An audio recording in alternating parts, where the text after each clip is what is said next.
So we're up to the second chapter in Masechta Bava Kama, where last week we went through the first two Mishnahs in the parak, and now I want to take a moment to review one of the one particular part of the Mishnah that we didn't have time last time to really get into, and it's really very fundamental to the understanding of Nezikin in general.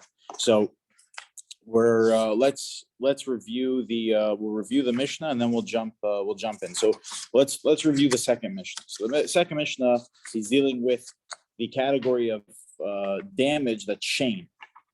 As we said, shane was where the animal is eating for its own benefit, right? Where we said that there are basically three categories of damage that an animal does. Number one is regel, where the animal is, tramples on something. And it's just, we said that the av is the animal walking and trampling on something. Hey, Charles, is the animal walking and trampling on something. And the basic fundamental concept of that, we're in the second Mishnah over here. The basic fundamental concept of that category of Nezikin is the animal's doing something it normally does, right? While it's going along in its way, it bumps into something, or it walks on something, or it smacks something with its tail or something like that. It's going about in its normal way, okay? So that's number one. That's expected damage. The Torah says that in Lo Yishmer, I know if you don't watch your animal from doing its normal activity that can cause damage, so then you're going to be held responsible, and you're responsible to pay the full amount because that's expected. You expect the animal to walk around, right? Number two, the second category is shane, which we're going to discuss in more depth right now, but shane is the animal's eating something. Now, this means that the animal does something for its own benefit. Potentially can include, let's say, like the animal is scratching its back on something and it damages something, right? Rolling around in the tomato garden or something like that to scratch its back. So there, the animal's doing something for its own benefit, right? Similar to eating, it's doing something for its own benefit. And therefore, since it's expected for the animal to eat that which it sees that it wants to eat, that it's, normal for it to eat that and it's for its own benefit, or it scratches itself or whatever it might be up against something that causes it to be spoiled or, causes damage, I'm going to be liable to pay for the damage because, again, that's expected for it to happen. I'm going to be expected to pay then the full amount. The third area is where it then opens up a little bit in terms of what's expected or it's not, and that's Karen, where the animal is damaging something in an aggressive manner. Or it's not doing it for, let's say, its own benefit, or it's not doing it because it's normal, but rather it's abnormal. It's an aggression the animal is taking. Where you have a relatively calm ox, generally speaking, they're domesticated, and then it just goes off and starts goring, right? It just starts, running into things and start making damage and wreaking havoc. That's aggressive behavior. If it does it one time, so then that's not expected, and therefore, being that it's not expected, again, as the responsible party, I'm responsible to make sure that my animals are cared for appropriately. I'm only expected to do so to a certain degree. I don't need to have Fort Knox in my farm, right? It's not because that's not, the animals, are going to be on, what's expected in society is that, as long as you keep your animals behind the fence, you're fine, right? So I don't need to go crazy with my watching of the animals and protecting them from doing harm. I need to do whatever is expected that needs to be done, not anything more than that. So if the animal goes off and whatever my responsible watching was not enough in this particular circumstance, I'm not going to be held responsible in that scenario. I'll have to pay half the damages, chatzi nezek, and we had a whole discussion whether or not that was a knas, that's a penalty, that even though I'm not liable, there's a penalty that's put on me because nevertheless, it was my responsibility to watch the animal, right? Even if it wasn't expected. And or it's that, no, really, in reality, I should have had to pay the full amount. But because of the fact that this was unexpected, we're going to go easy on you, right? Chas Rahman al Mamona Yisrael. Hashem is merciful when it comes to the financial burdens on Klal Yisrael. So therefore, the penalty was dropped to only half. So now, that is when it's unexpected. The first time it's unexpected. The second time even it's unexpected. Even the third time, that third time was unexpected. And each time it was brought to Beis Din, this case, and Beis Din says, okay, that was unexpected. We're not going to pin him on it. However, after the third time, if the animal continues with this aggressive behavior, so then that's already muad. That's already expected. Already expect the animal to act that way. You just have a mashuna de ox. You have a crazy ox, right? And therefore, you now have to watch it more carefully. You have to watch it like an aggressive animal, similar to the way that one would have to, like the Mishnah gave an example, a snake. If I own a venomous snake, right, I can't just say that, I'm going to leave it, in a similar corral like I do my cows and my sheep, right? That's ridiculous. We're talking about a venomous snake over here. I need to make sure that it's mamish locked away, right? It's a muad. It's a dangerous animal, and it's expected to act that way. And therefore, your ox now will fall under that category once it's damaged more than 3 times. Okay, so that's the 2-minute overview. Now let's review this Mishnah again, focusing on shame. So, Ketzad Hashem Moedes, how, or what is the case rather, for shame, where the animal is eating something, or doing something for its benefit, that it is considered to be muad, that is considered to be expected, the damage. So the example, the case is that it eats something that it's expected to eat, right? So the whatever the scenario might be, my cow is eating the the tomatoes. Do cows like tomatoes? Okay, we'll assume cows like tomatoes. So it eats up someone else's tomato garden. Okay, so that's expected. You should have watched because it likes tomatoes, right? So therefore, you should have watched your cow appropriately. So an animal, for example, is expected to eat fruits and vegetables. However, however, if the animal ate clothing or different vessels or utensils, right? That's crazy. That's not expected, right? So if it's not expected, so then the principle should come into effect again. Or if it's not expected, so then we're not going to. Beis Din is not able to put on you the full responsibility because you could not have expected the animal when walking by the shoe store to just go ahead and start eating all the shoes, right? That's just not expected. And therefore, you're only going to have to pay mashalim chatzi nesek. You only have to pay half damages. You only have to pay half damages, okay? So now, what I want to focus on is this particular example that the Mishnah gave.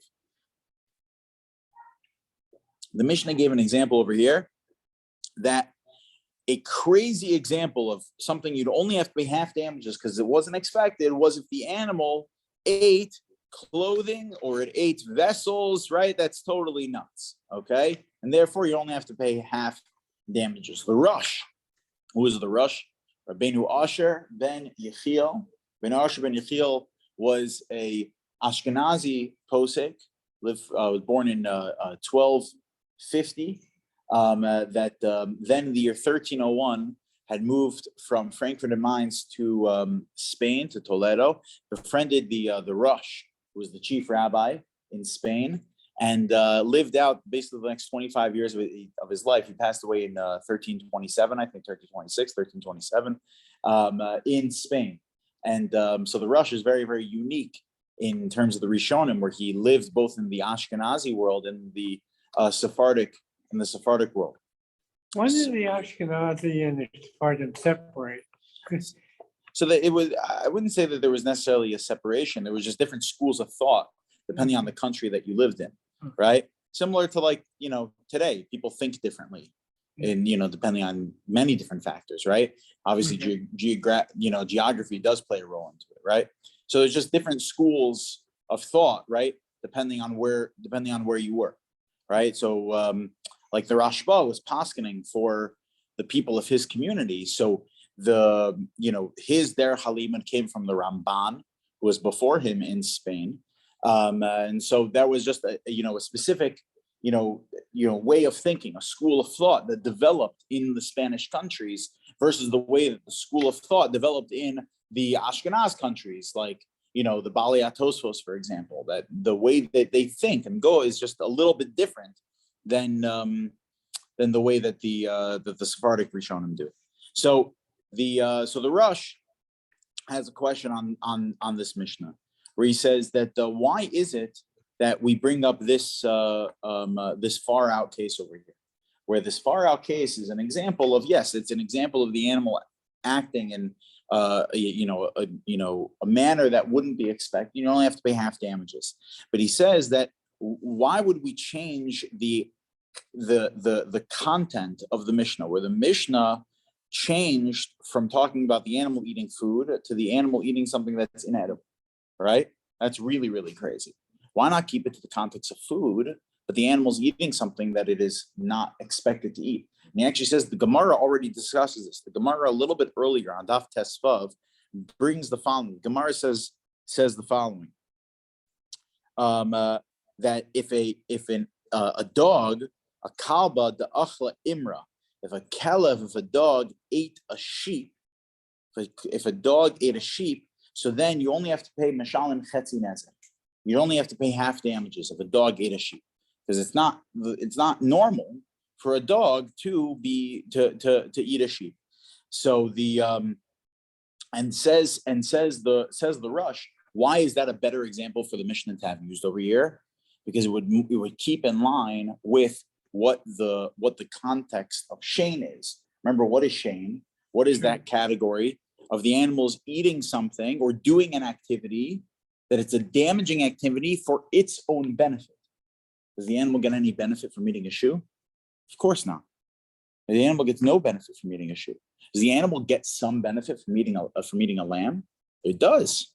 There's nutrition in a lamb, right? So the animal would get benefit from eating a lamb, but it would not get benefit from eating a shoe. So therefore, if we want to have a discussion about if the animal does shame, if the animal does the category of damage that is to its own benefit, it would make a lot more sense to use this example that the Gemara says is a case of half damages, because the animal did something that's not expected, but still keeps within the context of shane, where the animal does something for its benefit. No, wouldn't that make a lot more sense? Why would we bring up the case of the animal eating clothing, right? Where yes, it does damage with its teeth, but it's not anything that's to its benefit. So if we wanted to bring an example of something that would be an exception to the general rule, where generally speaking, the animal is expected to do things that are for its own benefit, right? Like eating fruits and vegetables, right? That's doing something that's to its own benefit. And in such a scenario, you'd have to pay full damages because it's expected. Oh, so what would be an example of something that is unexpected? So it should stick within the same context of what we're talking about. Same context of what we're talking about is that the animal does something that's for its own benefit. And so what would be the example of only having to pay half damages in when the animal does something for its own benefit? The example should have been, something like food that is not common for it to eat, like the lamb, right? Like the Gemara said earlier on Daf Tesvav, that you'd only have to pay half damages. That should have been the exception, not something that is totally out of the realm of shame. Yeah. So I think this mission is teaching us that the animals benefit not just from things that directly benefit them, like by eating, but things that give them pleasure, like chewing on a bone or chewing on clothing. So it's extending the understanding of what an animal benefits from in a very interesting way. So Gideon is suggesting that there's something else you can learn from this Mishnah. The other thing you can learn from this Mishnah is that the animal is doing something for its own benefit that is that's strange. But the benefit it's getting is the fact that it's chewing on something or the like. Okay, I hear the suggestion. The Rush thought it would make a lot more sense if, given the context of trying to figure out fundamentally the category of Nizik and of Shane, it would fit a lot better to stick within the same model over here. Yeah, that's what the Rush thought. I mean, what would it fall under otherwise? It's not trampling and it's not aggression. Yeah. What other category would it fall under? For eating the chewing on clothes? Sure, no, it would fall under Shane. So it falls under Shane. Why does it make sense? Why doesn't it make because we want to use the best example of something that is, Maybe you'd- or I'll say like this, no, you know what the Rush would say back to you, Gideon? Is that I think the Rush would say back, and I think also to what Jordy's asking is that the Rush would say that despite the fact, meaning maybe you would think that this is something beneficial to the animal, so therefore it should be expected to the point that you should have to pay full damages because the animal is getting full benefit from it. Meaning perhaps you would think such a thing. Meaning when the dog eats the lamb, the animal is getting benefit from it. The dog's getting benefit from it, not the lamb. The dog's getting benefit from it, right? The dog's getting benefit from it. So if the dog's getting benefit, perhaps you should have to pay full damages. Meaning it's a lot easier to understand why you'd only have to pay half damages for the clothing. Because that's really nuts. But if I want to actually teach a chiddush here, something I would not have known, when I'm reading this Mishnah, after I read this Mishnah, where I had, a case where I know I have to pay full damages when the animal eats vegetables, fruit and vegetables, yeah? Because that's expected and that's normal. And I know I don't have to pay full damages when the animal eats clothing and utensils. Why? Because that's nuts and totally unexpected. Maybe the Chiddush Now, is- what about the case of the lamb? By me reading this Mishnah, I wouldn't have known where to put it. Says the Rush, the Mishnah definitely should have taught the case of the lamb because that teaches me both things. It teaches me if the animal acts crazy, I only have to pay half, even though it's getting benefit. You follow the Rush? Yeah. Maybe you would think that this doesn't fall under shame if it didn't. Isn't that suggest it. Karen? Isn't that Karen when he does Oh. something unusual like that? So that could be, except for the fact that if the animal's getting benefit from, I was thinking that, Charles, but I think because the animal's getting benefit from it, that means categorically it's under shame. What's the benefit? Karen is strictly aggressive.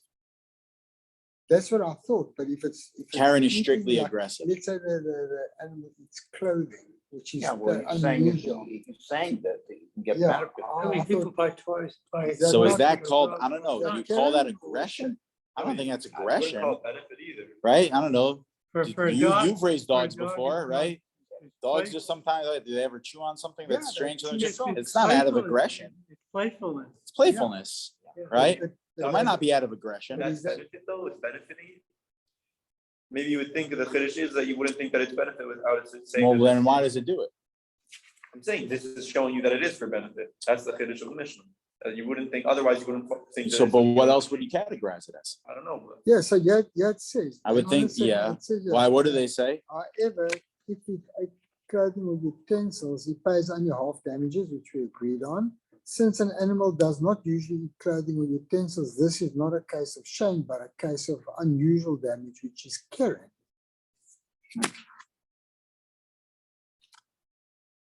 So if anything, if that's it, you're right. And when an animal No, so then does you're right. other No, damage- so Charles is right. I'm sorry. The Bartanura says, yeah, reading the Bartanura now, that the case over here is, yeah, we pointed out this out last time. I don't know why I forgot. Yes, Charles is right. The case over here of the animal eating the clothing is not a case of shame. It's a case of regular. Remember, that's what you asked that last time, Charlie. Shame, It's just like shame. the Then why animal- is this not, so then the why animal is this even in doesn't- this Mishnah if we're talking about shame? So if anything, now we're really compounding the Russia's question, right? It's a double, right? Number one, why are we even bringing up Karen over here? If the whole discussion is a shame discussion, right? This Mishnah, again, Ketzat Hashem Muedes. How does it, right? What we're talking about Shane over here. So then if that's the case, why even bring up Karen? Right? It should have been a scenario of that again, if we're trying to figure out a case of Shane, you only pay half damages. So then it should have been a case where the animal's actually getting benefit from it, because otherwise it's not even Shane, it would be Karen. Right? Like that's what everybody was saying. It should have been Karen. Right? That's what the bartender was saying. So this is the Rush's question. This is Rush's question. So the Rush answers as follows. The Rush says that when the Gemara on Daf Tesvav, remember the Gemara was the Gemara that had said that if the animal eats the lamb, if the dog eats the lamb, you only pay half damages because it's unexpected. The scenario over there is that the Kollel actually kills the lamb, that the dog it actually chased down the lamb and actually, kills the lamb, and then it eats the meat. Okay. Now that, right, it's for sure, Karen, and that's for sure a case of where it's like totally mashunidik. That's like totally nuts. In that scenario is the scenario that's the context where the Gemara says you only have to pay half damages. Okay. But if let's say the dog kills the lamb, okay, Karen, dog kills the lamb, and then later, okay, there's just a dead carcass sitting lying on the ground. The dog comes back, says the Rush, and says the Rush, but if after what the animal does next of eating the flesh, that's not crazy, right? That's eating meat. So the dog just put off Does- satisfaction. Right. And then v'chaim l'shalem mashakal nana. So therefore, exactly, you'd have to now pay full damages for the carcass. Meaning, there's two acts here. There's the act of aggression of killing the animal, and then there's the dog having lunch. Right? That second act is not crazy. And therefore, the Rush says, right? This is the Gemara doesn't speak out. This is the Rush that says. The Rush says that when the animal eats the lamb, you're not paying half damages on that. You're paying full damages on that. So it wouldn't be a good case in our Mishnah. So again, the Rush's question: why don't we bring the case from the Gemara Daf Tesvav of the lamb of the dog eating the lamb? So the Rush says you have to understand the context of it. When the Gemara said you pay half damages, it wasn't talking about on the eating. It was talking about on the killing. On the killing of the lamb, because that's totally nuts. And then the dog just has his lunch. That's expected to do at that point, right? Whether or not it killed it, it's expected to do, right? That's something that's not out of the realm of normalcy for the dog. And therefore, you would not only pay half damage, you'd pay full damages, says the Rush, on what the animal ate. And therefore, that's why it's not a good example in our Mishnah. Because that's an example of Shane of paying full damages. So that's why we're left with, okay, the only scenario would be something that's, totally inedible, something like this, like the shoes or whatever. Okay, fine. That's a case of Karen. And the Mishnah, like we explained last time, the Mishnah is just using this case of Karen because it just is a form of damage having to do with teeth, right? But it's not a perfect example. And it'd be very difficult to find a perfect example of a Shane, because again, it's very difficult to find a case of Shane where it's not expected. Because again, Shane is the animal doing something for its benefit. That's something that you expect animals to do. So If they're primitive beings. Would you pay half for something like trampling also? No. Because wait, what do you mean by trampling? We said there's three categories. Right. So trampling, when we said trampling before, we meant the animal's just like walking around. That's like it's normal activity, right? So it's expected to do, right? So that's the answer of the Rush. The Rashba, by the way, gives the same answer. The Rashba's language is, he says, the high kalba the acha imra pater milashalim demei ha imra, that when the Rashba, this is earlier on Daf Tesvav, the Rashba says that when the Kollel, when the dog eats the lamb, it's pater milashalim. You only have to pay half damages for the cost of the lamb, meaning over the fact that it was killed. However, aval chayiv l'shalim mashenehen. However, you have to pay full on that which the animal benefited from, that which it ate. Okay, so that's It's like regular food. exactly. Then it just becomes food, right? Yeah. All right. It's I don't go shopping for dog food too much, but I was in PetSmart the other day we bought a little glowfish for a little summer project in the Reich family home. Is a little glowfish named Rosie. Has just graced us in that Rosie the glowfish graced us in the Reich family. So when we were there, Asher found the doggy treats, and it said in the doggy treats, thank God didn't need any, but though apparently when I was his age, we were by a neighbor's house. My parents told me, and apparently on a Friday night meal, they were like, "Where's Daniel?" And they found me by the cat food. So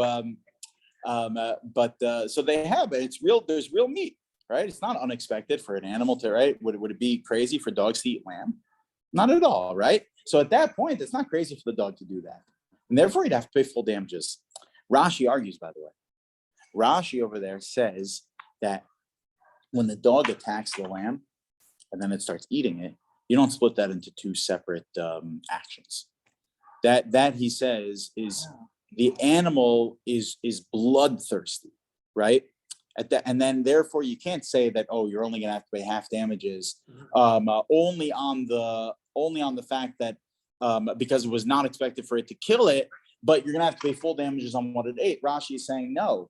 Rashi says that you have to pay only half damages on that which you ate, because in that context, it's eating and benefiting from the lamb is something unexpected, because you have a bloodthirsty hound over here, and that's something that's unexpected. Okay. Yeah. When it's just No. What were you gonna say, Jordy? when it's just Karen regular, right? Like it's not a Karen muad. It's just like it's the first time showing something of aggression. That's that you only have to pay half damages. In general? Yes, because it's unexpected. Unless it's the third time. And when it's the third, when after the third time, Is it- yeah, that's the Rambam says that in the 5th chapter of Hilchos Sanhedrin. It's after the third time. Why does that make sense? Why does it make If your sense? animal is showing aggression towards another animal and kills it, why would you only have to pay half damage? Because all it says in the Torah, what it says in it, because the Xeris HaKasef, it says in the Torah, velo yishmerenu, that you did not watch your animal. What that means is that that the Torah puts a responsibility on every single person to make sure that they are responsible for the actions of their animals. To what extent? To what extent is that necessary? Right. So, like, do I need to build Fort Knox around my corral? Of course not. That's not right, because we don't. We expect that the animal is, as long as it's behind the cage, it's not going to, right?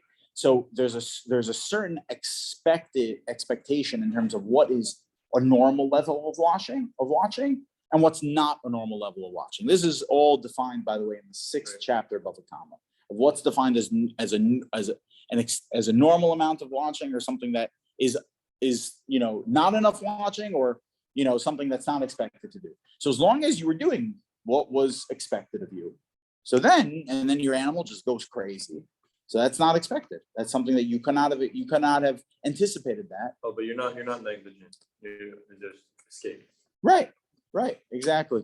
It's interesting that the burden of ownership is reduced by this having the community bear part of the cost in the case where he only pays half.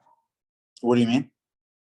I mean, if you are an owner of an animal, if there's unlimited risk, then you're less inclined to own an animal.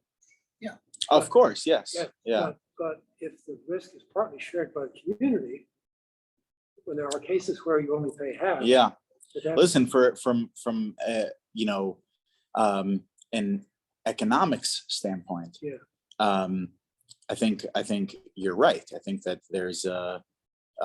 there's benefit to, obviously, people owning farms and raising cattle, and right, there is societal benefit to that. So it could be a place into it. Yeah, that's interesting. Yeah, it's so interesting that Yeah. that is built in. Mm-hmm.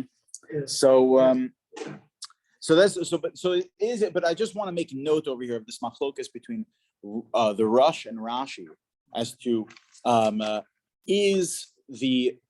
do you only have to pay half damages when the animal is eating that meat, right? The animal attacks and it kills the lamb, and then it eats the meat. Are you only going to be paying half damages or full damages? So the Rush says you should have to pay full damages, because it's not crazy for the animal to be eating at that point. The Rashi says no. Once the animal is already in this aggressive state, while it's in this aggressive state, it's bloodthirsty. So then, therefore, it's going to be out of the realm. The Chazon Ish takes issue with Rashi, though. The Chazon Ish says that it's very difficult to understand why you shouldn't have to pay full damages for what the animal eats from the lamb, right? You should have to, because it should be expected. He says, let's say, for example, another dog is walking by, right? Another dog is walking by, and it sees this, lamb carcass, right? So wouldn't you expect it to eat from it? Of course you would. Yeah, of course it would make sense for it that you should anticipate it eating from it. And they're gonna have to pay full damages. They're not gonna pay only half damages. So Chazon Ish says, why should this animal be? Why should the dog who was the murderer, be any different? All right, it should be treated the same way. It's now doing something that is expected for any animal to do, right? So that's number one. Number two is like, and I don't know if the Chazon Ish actually speaks this out, because I think his focus is more on, like, let's say if there's another animal, but even in this animal itself, is there a statute of limitations to it, right? Let's say you take the animal home, clean it up, has a good night's rest, calms down the next day, right? A week later, you bring it back, you're by the same area, right? And the carcass is still there. The animal goes over and starts eating it, right? Is at that point the animal is totally probably forgotten of the doesn't know, it forgot whatever this lamb was doing to okay, whatever this scenario would be, okay, right? You take the carcass and you stick it in the freezer, right? And then you a month later you give it to your dog as whatever, right? Like I'm saying, the animal there's no aggression there when the animal's eating the lamb. So like, what would even be the statute of limitations on this in Rashi's view? Okay, but nevertheless, okay, that's Rashi's view. So maybe we can give the following suggestion of how of how we can defend Rashi, right?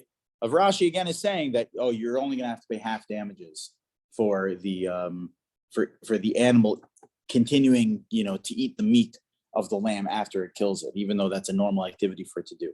So I saw in the Sefer Dvar Yaakov, as a Maggid Shir in Bnei Brak, Rav Steinhutz, who's it's a tremendous Sefer on Bava Kama, the Meribah of David Hirsch uses. So he quotes over here from the Evan HaOzel. The Evan HaOzel was Rav Isser Zalman Meltzer, was the one of the star pupils of Reb Chaim Soloveitchik in Volozhin. He ended up becoming the Rav in Slutsk, and starting a yeshiva of his own in Eretz Yisrael, Yeshivas Eitz Chaim, carrying the same name as the yeshiva of Volozhin, Yeshivas Eitz Chaim in Yerushalayim. Many of the Gedolei Yisrael went to Rabbi Zalman Meltzer's it was an elementary school. Many of the great Gedolim went to his elementary school. His star pupil. That's so fun. Yeah, his number one. So fun. I'd love to have gone to school with Rav Shach. Shlomo Zalman Auerbach. His star pupil was Rav Shach, who became the Rosh Yeshiva of Panovich. So, in fact, Rav Shach really accredits a lot of his success to his Rebbe. There's a great story about the Evan HaOzel. So he has the Sefer, it's 5 or 6 volumes on the Rambam. These beautiful shtickle Torahs from the Evan HaOzel from Business on Meltzer, and but if you ever see the original manuscripts of Evan HaOzel or any letters that he written, you see like this beautiful calligraphy of in the original handwriting of the Evan HaOzel of Business on Meltzer. It's like calligraphy. It's beautiful handwriting. And then when you get to his signature at the end of the page, so you can barely make it out what his signature. It's like, so the way the story goes, and I saw it in a few different places. I'm fairly certain it's verified and it's 100% true. Is that Rav Zalman Meltzer had finished up his Sefer Evan HaOzel, and he was ready to go to print with it. And his wife, and it was legendary, the relationship between Rebbitzin Meltzer and Rav Isser Zalman. And his wife looks in the manuscript and says, it's totally not readable. It's not totally not legible. You can't bring this to the printer. No one's gonna be able to. So she went through the entire Evan HaOzel, copying over word for word, and she had this beautiful, handwriting. Went over word for word of the Evan HaOzel, writing over everything. All of his letters that he wrote were that he would dictate it to his wife, and his wife would write over word for word everything from her husband, Rav Isser Zalman, and then he just put his name at the end of, he totally not legible his name. everything was very, so really the Evan Azza was really written by Rebbetzin Meltzer. So he has over here the Evan Azel, that two ways of viewing the obligation of reciprocity. There's two ways of viewing my obligation to pay up for the damage that was incurred, right? When let's say, my dog causes damage, right? Why is it that I have to pay? Is it that I have to pay because there was a form of negligence on my part, like what Jordy was saying before, is that there was a form of negligence on my part? Or is it that I have to pay, right, because of the Torah that says in the Torah, V'lo yishmerenu, right? I didn't watch it right, so that means that there was some level of negligence on my part. Or is it much more basic than that? It's just simply put that there was an extension of me that caused damage, namely my property. My property caused damage. I'm responsible for my property, and if that's the case, then therefore I'm going to be liable. I'm going to be liable to pay. Okay, because my property caused damage. So it's not passive, right? Where I was negligent, and therefore I'm responsible for negligence. But rather, it's more active than that. It's that no, my property caused damage, therefore I'm responsible to pay. What would be the practical implication of the two, says Rabbi Zalman, right? Because otherwise it just sounds like philosophy. So what says Rav Shechter always says that if you have a chakira, which is an analytic thesis in learning, but it doesn't have any practical implications, that's just called philosophy. So what's the practical implication of here? What would be the halachic implication here? So he writes the following: the practical implication would be, let's say I did not lock the gate to my corral. I did not lock the gate. The acher shamra, and then someone else came along and locked it, and then the animal somehow got out and did damage. Am I going to be responsible in that scenario? Right? You follow me? So I did not do my job. I was negligent, but then someone else locked it, right?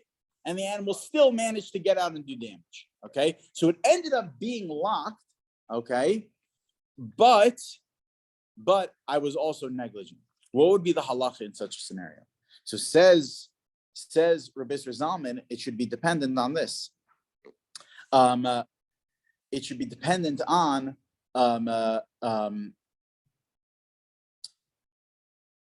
it should be dependent on how we view reciprocity.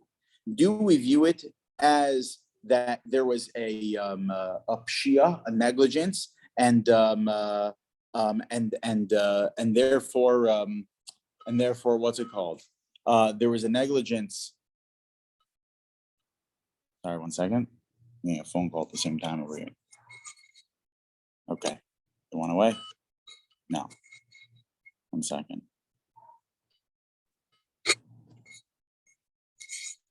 Okay. So he says it should be dependent on this. He says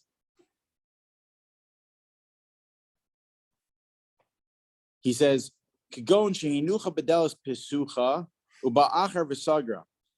I left the animal in an open but with the door unlocked, and then someone else came along and locked it.